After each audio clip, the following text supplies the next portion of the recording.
You move your head, Nina, I'm gonna bleed your skull. He snipped off my hair, his way of claiming me. Those 8 years on the farm flew by, and they were good to me, teaching me to read and learn my letters. In my 20s, I was just waking up to desire, and lately people kept asking my name. Later I learned they were asking about the boy I'd been separated from. His name was Sakuta.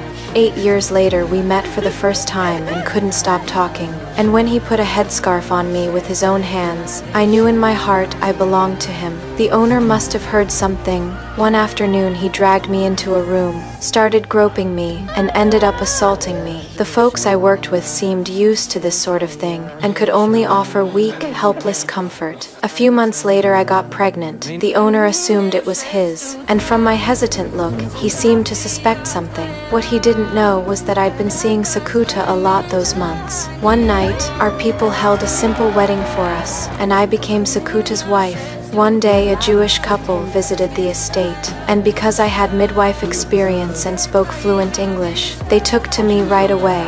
I woke in the night to find the cradle empty, followed the crying and found her. The owner had given my child to someone else, and it nearly broke me. Later, the Jewish couple took me north with them. They were kind to me, especially the mistress, Mrs. Linda. I asked her to help find out where my child had been taken, and she didn't hesitate. She brought me to the slave market and asked around herself. There I saw a sliver of hope.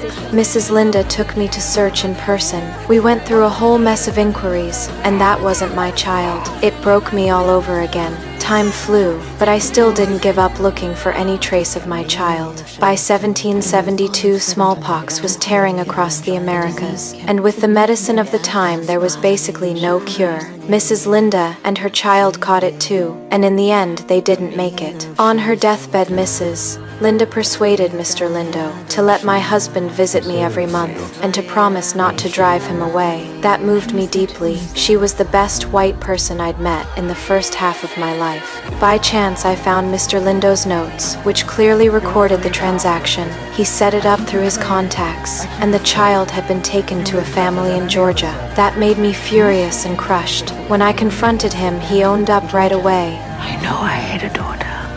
This says you sold her. Saying he didn't want my child to grow up on the farm and repeat my life.